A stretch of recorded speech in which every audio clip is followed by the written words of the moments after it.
the deny for the, I guess, the questioning of jurors. Oh, I don't know what you're talking about. You heard about the motion deny.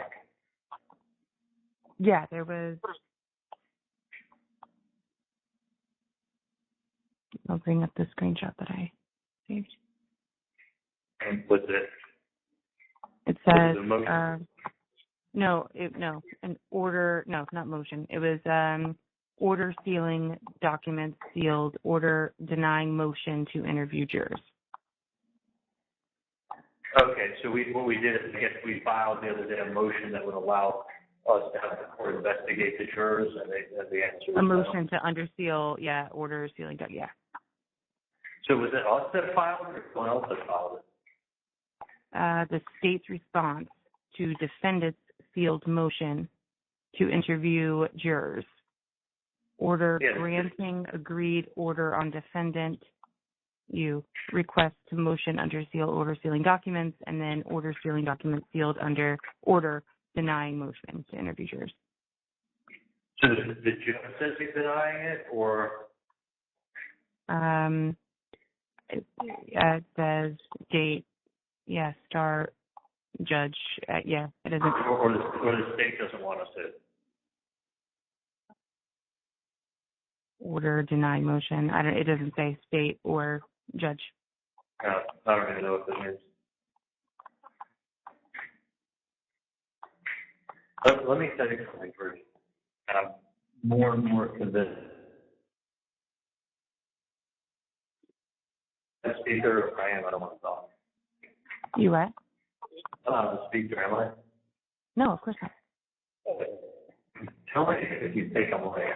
I almost feel like I know I am. The media, the time my trial came around, there was no way in hell I was going to get a fair jury. I had deaf ears to talk to, because for 6 years at 6-part series podcast and Dateline in 2020, all people heard was a different narrative of what happened, because no one ever from my family ever spoke. Right? So for 6 years, everybody had all these questions. Nobody from the Adelsons was talking, and they had all these questions. Why this? Why that? Why this? Why that? Had all these pieces to the puzzle, but they never had any questions, right? Never had any answers. I took the stand.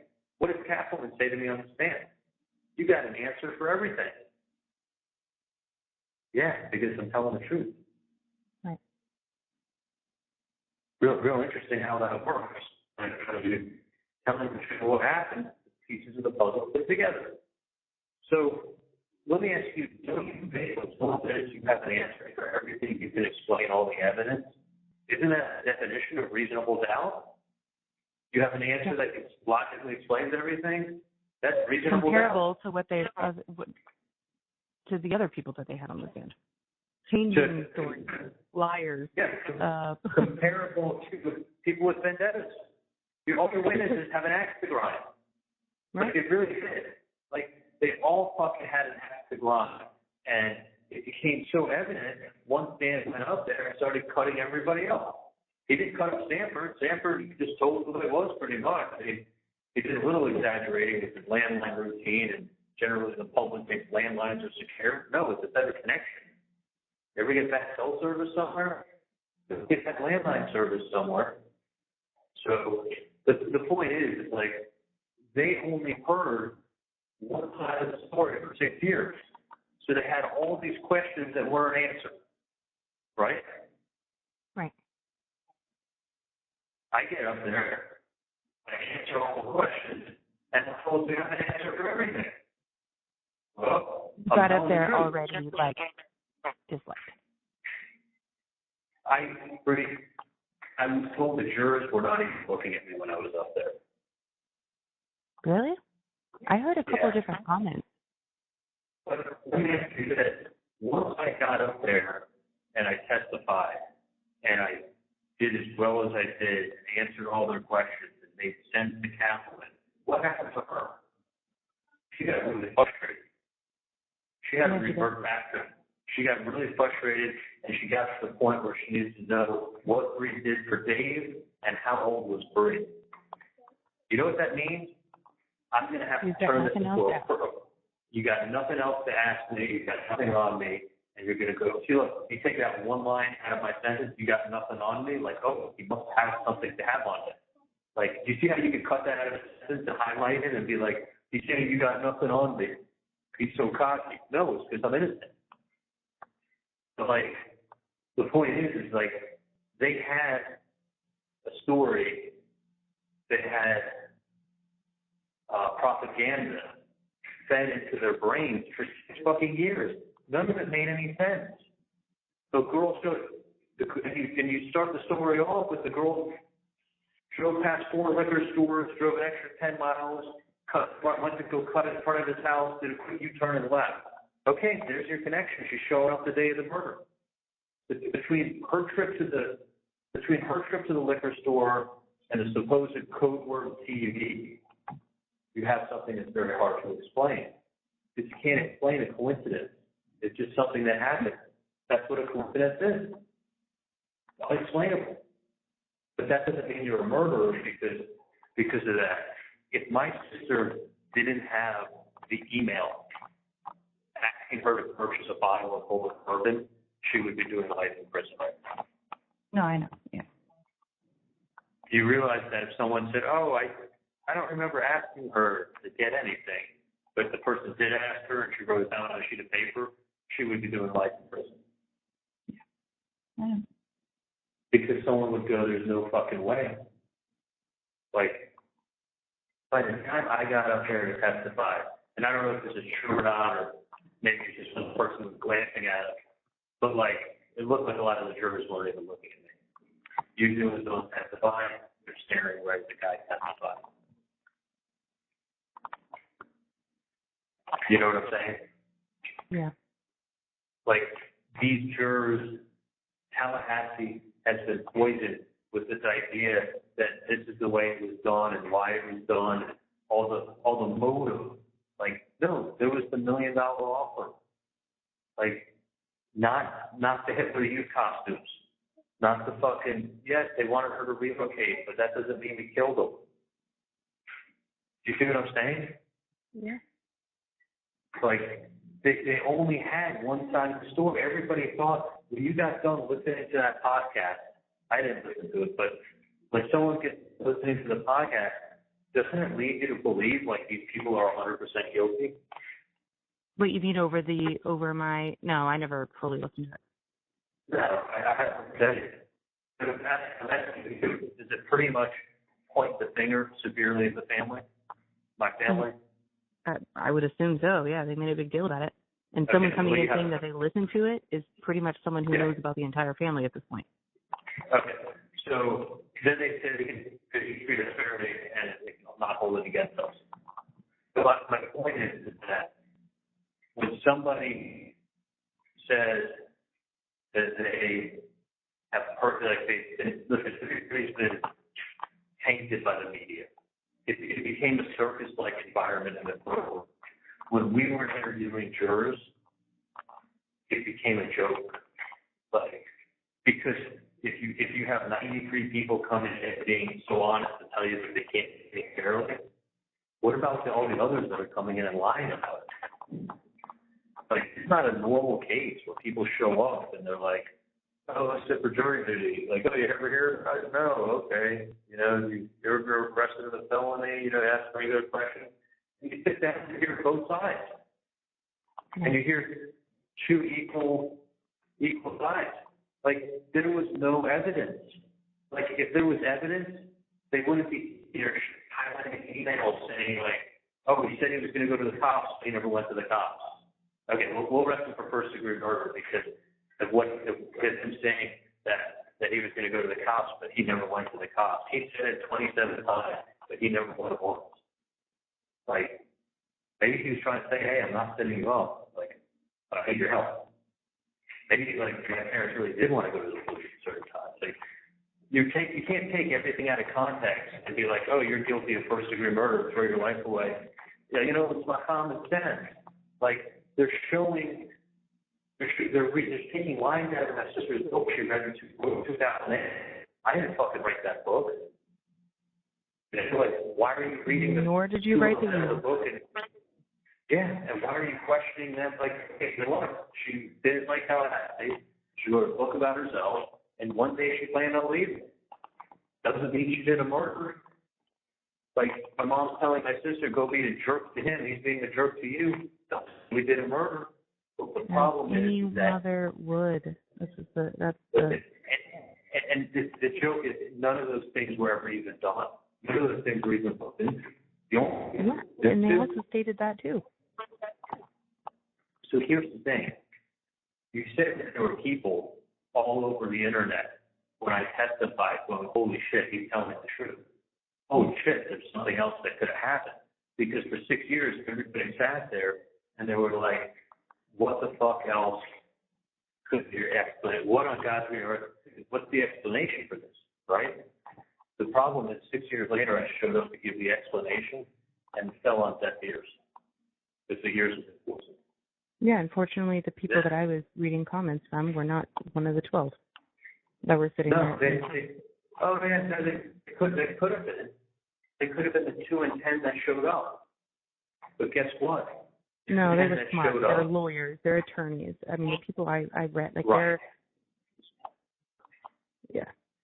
I mean. Yeah, but I'm saying that they're educated people. Listen, I had educated black people that have money come out. You know what happened to them? They got X'd. They got X'd. Yeah. But the thing is like, because the whole population on the whole was poisoned. The couple ones that could think outside the box and have life experience to draw on, 2 and 10 were taken off the board. Those were the 2 and 10 that would have been good for me. Juror number 15 was ready to acquit me. He was taken off the board. I wanted juror number 15 to be on my jury. The state didn't want him on my jury. He was going to need a fair shot. Someone who comes in to give me a fair shot is going to find me innocent. Somebody who comes in has been poisoned and influenced and listen, and worried of what the community is going to think about them when they go out. When everyone in town knows, when they publish the list of the 12 people on the jury for the Tallahassee Democrats, what are people first going to say? Do you see the problem? Yeah, I do. Because they go, what is their life going to be like when they go back to the community and they have to tell everyone they found me innocent? Use your common sense. Well, you're basing my life because of my mom's fucking emails? You're basing my life because my girlfriend came over to my house that night on a Friday night? Like, you're basing my life because here's the bottom line.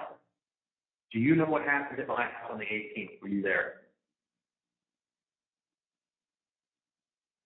But the problem is you tied everything in with my sister showing up at Danny's house an hour after. Too much to believe. I mean, that you had nothing to do with, if weren't there, it wasn't you showing up. No. But if she's showing up, she had to have known. And if she had to have known and been a part of it, then they're saying he had to have known and been a part of it because he spoke to her that morning. Do you see the jump before I start off 50 points behind in the game? Yeah. Because you say, what are the chances of Wendy leaving her house and showing up there an hour after it happened? Ms. Kaplan gave you the answer. She couldn't help herself. And you know what?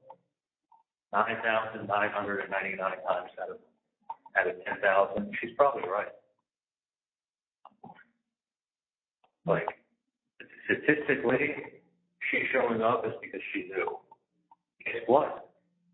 This is a 1 in 10,000. You're wrong. But I can't explain away a coincidence.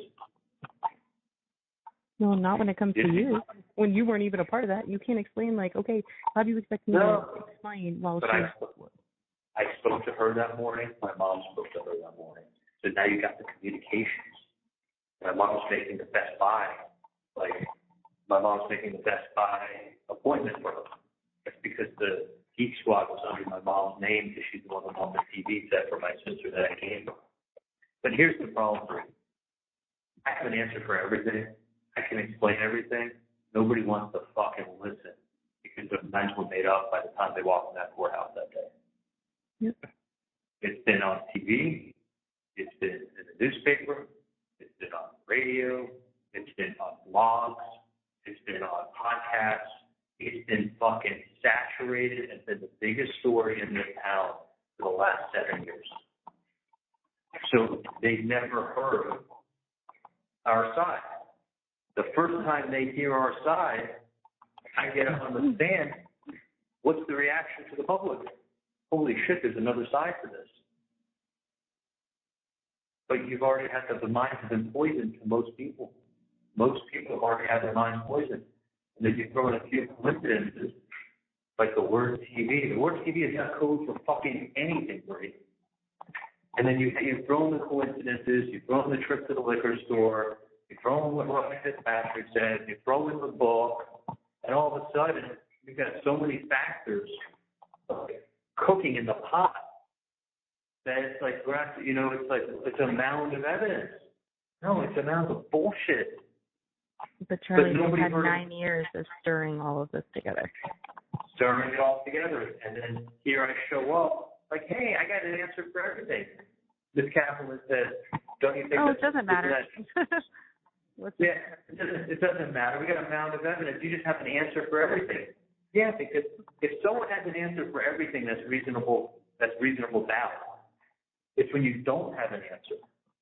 Right. The only things I can't answer is why the fuck my mom on TV, other than it's probably 15 years ago, a $5,000 TV with $4,000, $3,000 that cost a few grand back then. I wish the guy asked for $50,000. You know why?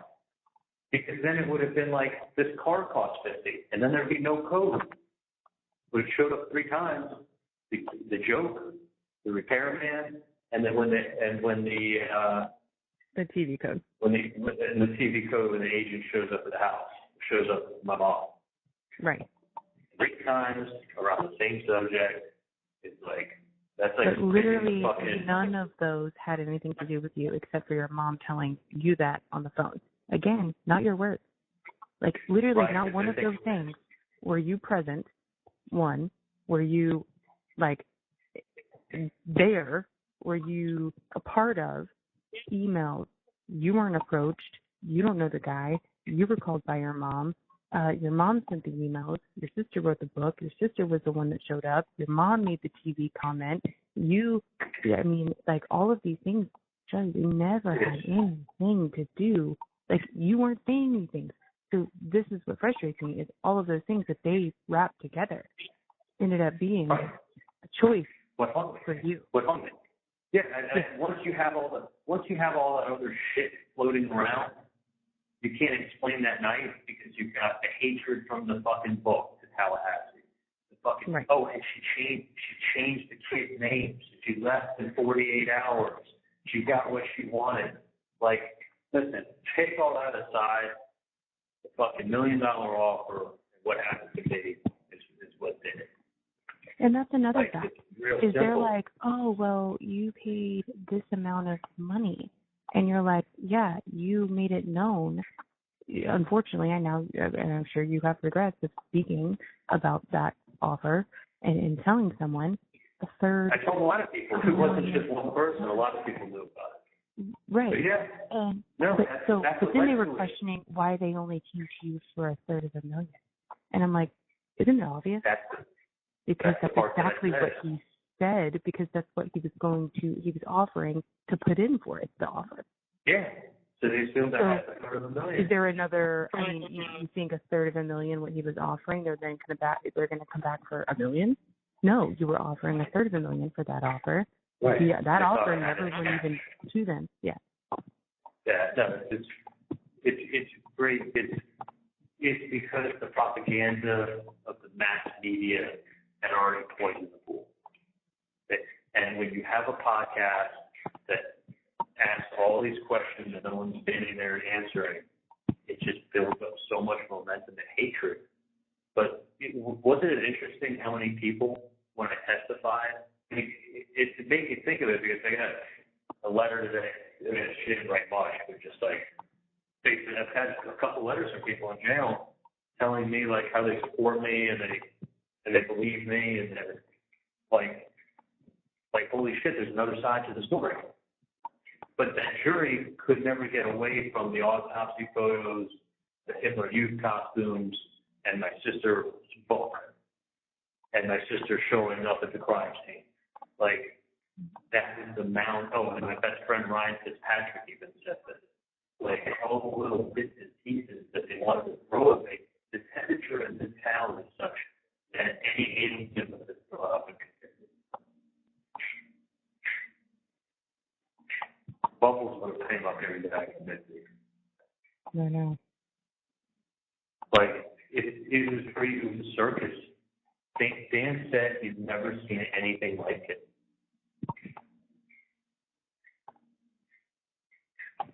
Never seen anything like it. Absolutely absurd, truly. And I saw a post, and I actually got it deleted because it's by that fancy person. She posted a photo of like 3. One was a photo that I took of you in the pool with Enzo. And you're, I know it's a photo because I have it on my phone. I just literally, I know I took the photo. And then there was a couple of like selfies of Enzo. And she made this whole entire post, and she was like, he's never going to see his dog again. And I did comment on that today. And I said, no, you're right. No. Don't post anything on that. Please No, I'm not. No. I did not post. I posted on her platform, not Instagram. It has nothing to do with Instagram. I posted and I said, no, he's not going to see this dog again because, unfortunately, this dog sadly passed away years ago. What's your point? She deleted it, and then and then messaged me and said, I apologize, old photos.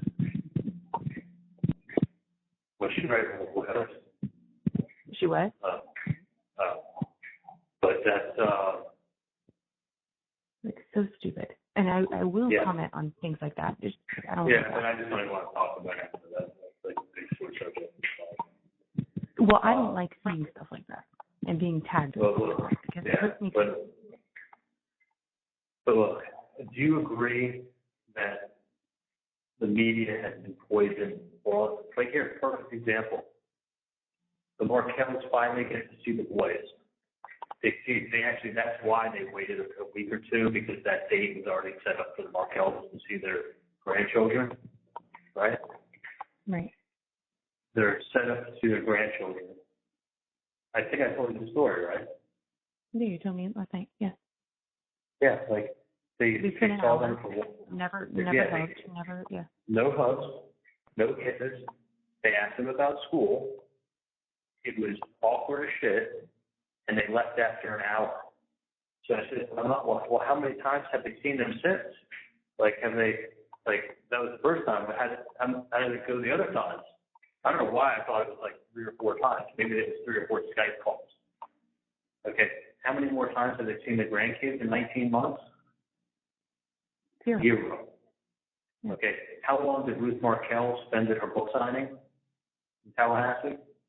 2.5 hours. I was about to say 3. But yeah. Or 3 hours. So you spend 3 hours at your book signing, but when you're bitching about like not being able to see your grandkids, when you finally do see your grandkids, you spend 1 hour of time and you don't even give them a hug or a kiss. It was almost like they did it so they could show up, but not for like. But let me ask you this: the public thinks that we have a bill in the Florida legislature because there's parents that won't let their grandkids see them.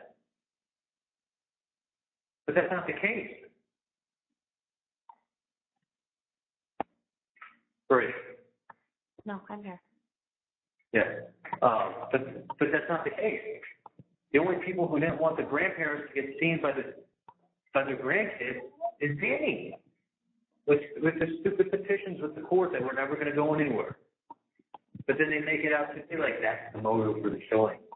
He was going to prevent the grandmother motion. Okay. I think I could. Yeah. Let me talk to Daddy and then I will. Okay. Yes. All right. You have 10 more minutes. Okay. And Mommy will do the song before we go to bed, all right?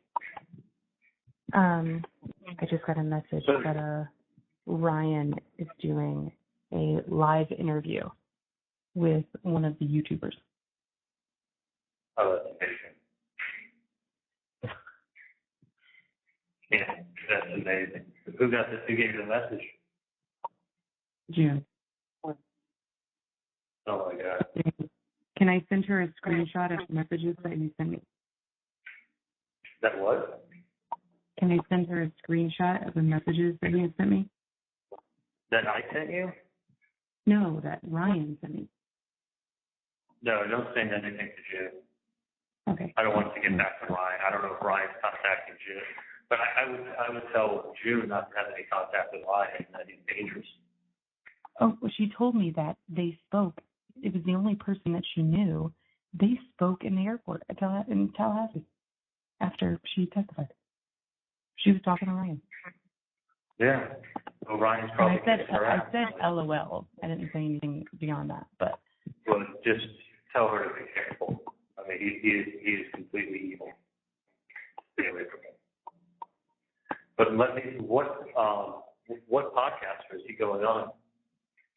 And not a podcast. It's this girl named Judy. She's actually an attorney, and I actually have I sent one message to her like months ago because she was speaking about me and Roman, and so she stopped. Anytime I've said something, they stopped. They've respected it. Right. So, she's an attorney and she does this. It's called AALegalFocus, and she does YouTube videos the entire time throughout the trial. She would do like nightly live videos, and I guess Ryan's doing a live video with her now. Right now? Yeah. So it'll be online that people can go watch it, other than seeing it now. It's going to be on YouTube. Yeah. So Ryan's doing a live interview right now? Yeah, on YouTube with this girl, Judy, who's an attorney. Okay. Do you want me to send the link? I'll send the screenshot. I can send everything to Dan. Yeah, send that to Dan, and then send the screenshot to Ryan. I don't know any of Dan's information. I've never spoken to him. No, but I'll give you his cell phone. All right, I have to find the YouTube clip because even though he won't be able to watch it live if it's already started, because I just got the text, he'll be able to go back online and watch it. So okay. So let me talk to Dan first. If I'm really, if he's give me the time for me to call out. But yeah, that's amazing that he's doing it. That's actually fantastic. Because if he's going to be so surprised when he gets arrested. So surprised. Literally, there's nothing. I'm gonna listen. As soon as we get off the phone, as soon as Roman's asleep, I'm gonna listen to it. I'm gonna watch it. Yeah, so she's doing an interview then. Yeah, June sent me a text at 7:09. He said Ryan is doing a live interview with AALegalFocus right now. LOL. Tell her to be very careful with Ryan. I already told she her knows. In so many words. Yeah. Yeah, so he has evil intentions. Like, June does not have June, trust me, she's fine.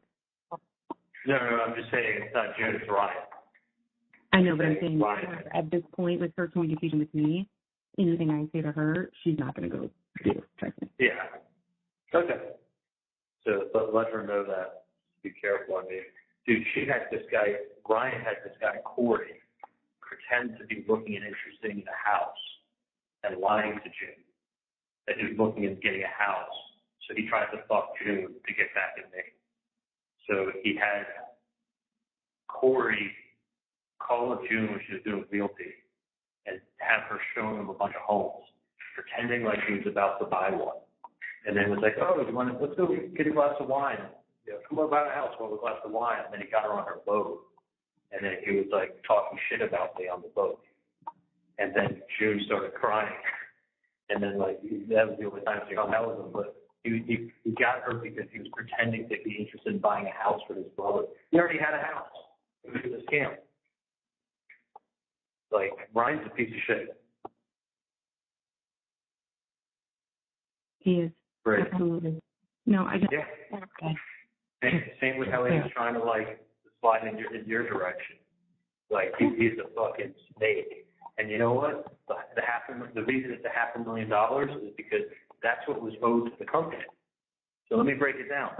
The $500,000 was owed to the company. Ryan told them he basically paid me $63,013 checks. Well, guess what? That's from his trust fund. Like, that's where that money would be going.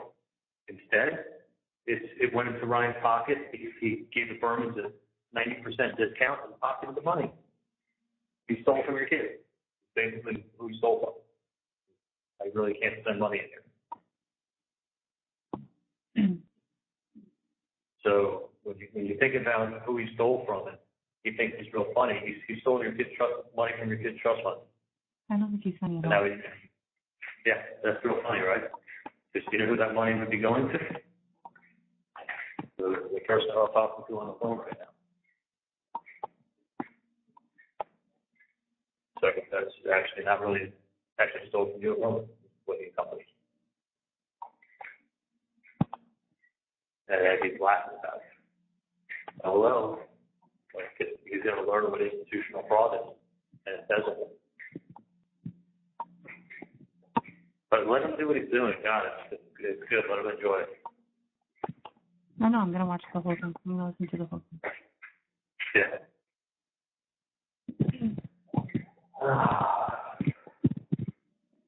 And talk to Dan. Tell Dan that he has reached out to me personally twice now. Yeah. And that you know of a YouTube live interview that he's been doing. Yeah. And I'm sure he could find it himself.